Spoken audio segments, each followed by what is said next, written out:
4 लाख से ज्यादा महिलाओं से रेप, 30 लाख से ज्यादा हत्याएं, करोड़ों लोगों का विस्थापन। यह जेनोसाइड कहां हो रहा था? हमारे बिल्कुल पड़ोस में।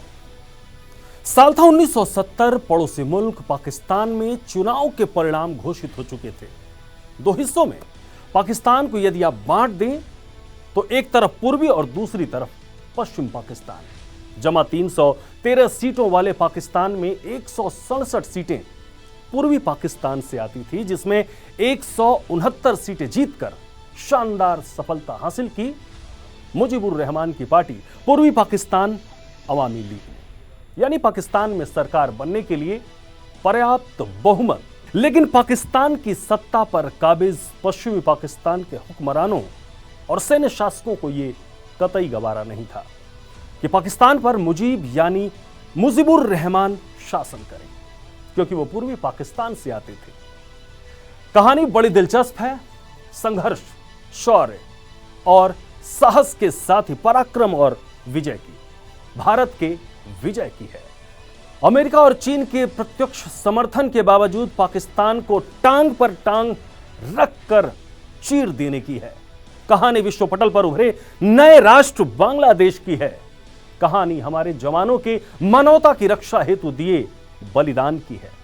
नमस्कार, मैं आपके साथ संदीप कुमार मिश्र। आज है 16 दिसंबर।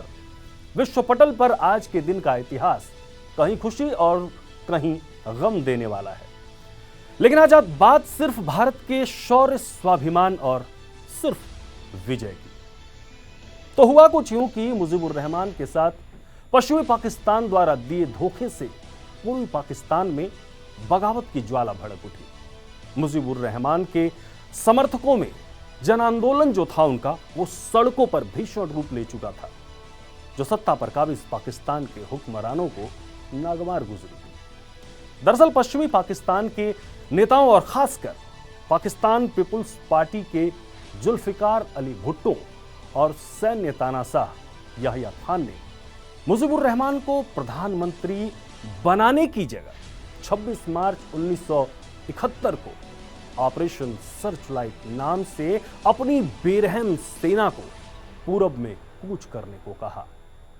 परिणाम निकला कि इस मुहिम के खिलाफ पूर्वी पाकिस्तान के लोग मुक्ति संग्राम के उद्घोष के साथ उठ खड़े हुए, क्योंकि अब याचना नहीं, रण होगा। संघर्ष बड़ा भीषण होगा। हिंसा से अब तक दूर रहे जो अब और नहीं सह पाएंगे। मारेंगे या मरेंगे, जन जन का यही प्रण होगा। कुछ ऐसा ही जज्बा पाकिस्तान का जो पूर्वी हिस्सा था वहां के लोगों में था।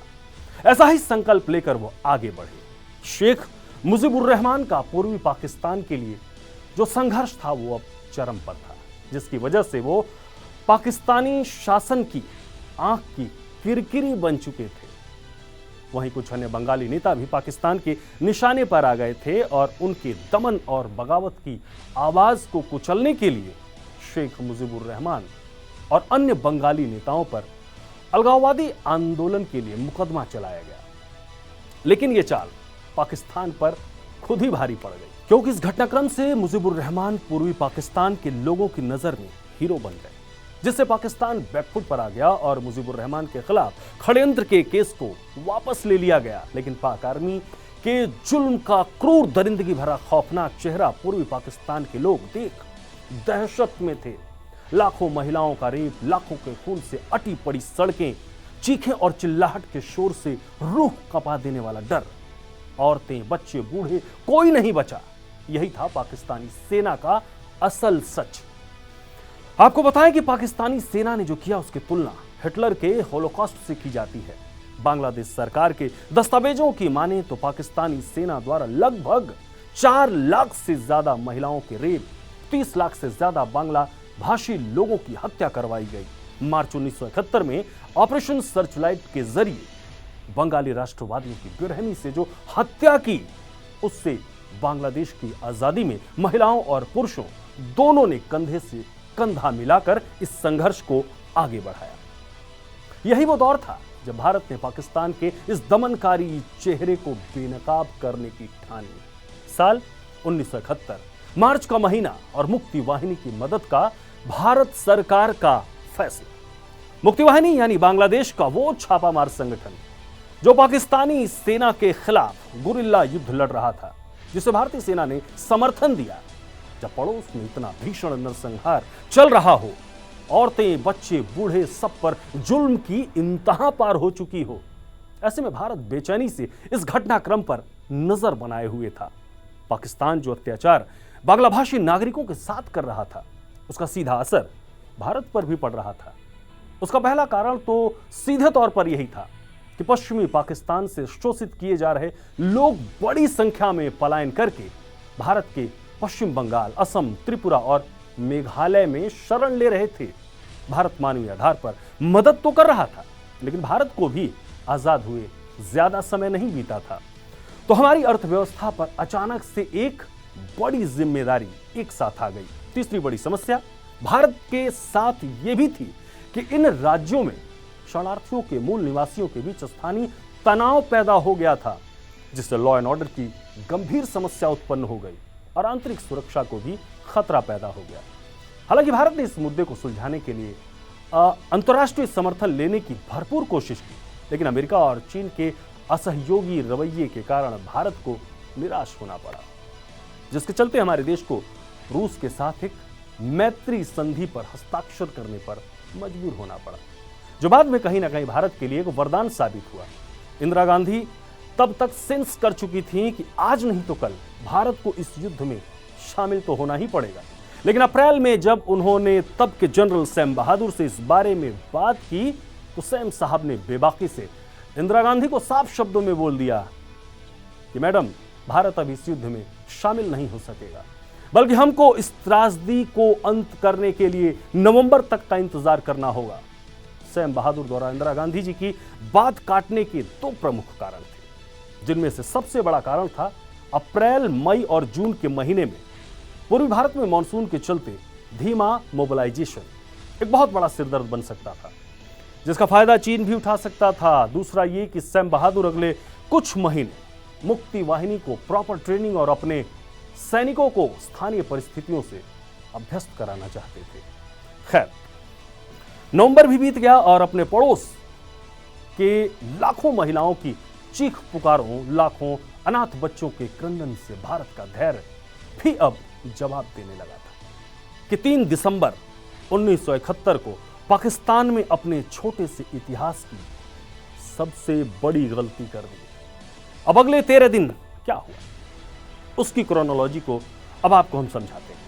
3 दिसंबर को पाकिस्तानी एयरफोर्स ने भारत के खिलाफ अचानक से ऑपरेशन चंगेज खान लॉन्च कर दिया, जिसमें पाकिस्तानी एयरफोर्स ने सरप्राइज अटैक करते हुए भारत के 11 एयरबेस अमृतसर, अंबाला, आगरा, अवंतीपुर, बीकानेर, हलवर, जोधपुर, जैसलमेर, पठानकोट, भुज और श्रीनगर पर हमला कर दिया। यह हमला इस कदर विफल रहा कि भारत को इसमें जानमाल का कोई नुकसान नहीं हुआ, उल्टे पाकिस्तान के 4 एयरक्राफ्ट भारतीय जाबाजों ने मार गिराया। पाकिस्तान के इस कदम से भारत को अब औपचारिक रूप से इस युद्ध में शामिल होने का मौका मिल गया। भारत इसी की तलाश कर रहा था और फिर अगले 13 दिन जो भारत ने किया वो अपने आप में महाभारत के आदर्शों को जीने जैसा था।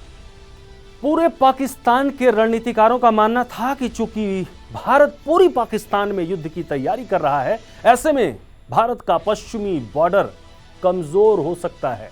ऐसे में पाकिस्तान ने हमको कमजोर आंकने की गलती कर इस युद्ध की दूसरी सबसे बड़ी गलती कर दी। 4 दिसंबर 1971 को पाकिस्तान राजस्थान से लगी सीमा पर लोंगेवाला पोस्ट पर चढ़ाया, जहां हमारे सिर्फ 120 जवान तैनात थे और पाकिस्तान 2500 से ज्यादा सैनिकों, सैकड़ों टैंकों, वाहनों, हथियारों से लैस था। सन्नी देओल वाली जो बॉर्डर फिल्म थी वो तो आपने देखी ही होगी, वो इसी युद्ध की कहानी है। वीरता की ऐसी मिसाल भारतीय सैनिकों ने उस दिन लिख दी जो मॉडर्न युद्ध के इतिहास में आपको कहीं और देखने को नहीं मिलेगी। लोंगेवाला युद्ध में भारत के सिर्फ 2 सैनिक वीरगति को प्राप्त हुए और 1 एंटी टैंक गन खराब हुई, लेकिन बदले में हमारे शूरवीरों ने 200 से ज्यादा पाकिस्तानी सैनिकों को मौत के घाट उतार दिया। उनके 36 से ज्यादा टैंक उड़ा दिए, 500 से ज्यादा सैन्य वाहन कबाड़ कर दिए। 5 दिसंबर 1971 में बैटल ऑफ बसंतर में भारतीय सेना ने पाकिस्तान के 46 टैंकों को तबाह करते हुए लगभग सियालकोट तक ही जा पहुंची थी। 8 दिसंबर ऑपरेशन पाइथन में भारतीय नेवी ने कराची पोर्ट पर तबाही मचाते हुए पाकिस्तान के स्ट्रेटेजिक रिजर्व उड़ा दिए। 8 नवंबर 1971 को पीएनएस गाजी के कप्तान के पास एक मैसेज पहुंचता है और आईएनएस विक्रांत को तबाह करने की जिम्मेदारी सौंप दी जाती है। पाकिस्तान के पास गाजी एक ऐसी पनडुब्बी थी जिसमें समुद्री एरिया में जाकर टारगेट का निशाना बनाने की क्षमता थी। दरअसल आईएनएस विक्रांत के नाम से पाकिस्तान के मन में इतना खौफ बस चुका था कि वो किसी भी हाल में इस विमान वाहक पोत को नष्ट करना चाहता था। भारत पाकिस्तान के नापाक इरादों से पहले से ही वाकिफ था। भारत ने चल दी एक चाल। विशाखापट्टनम के बाजार में बहुत बड़ी मात्रा में राशन, मांस, सब्जियां खरीदी गई ताकि वहां मौजूद पाकिस्तानी जासूस अपने आकाओं को यह खबर दे सकें कि विक्रांत इस समय विशाखापट्टनम में ही खड़ा है। इस बीच विक्रांत को बहुत गोपनीय तरीके से खाड़ी में छुपा दिया गया।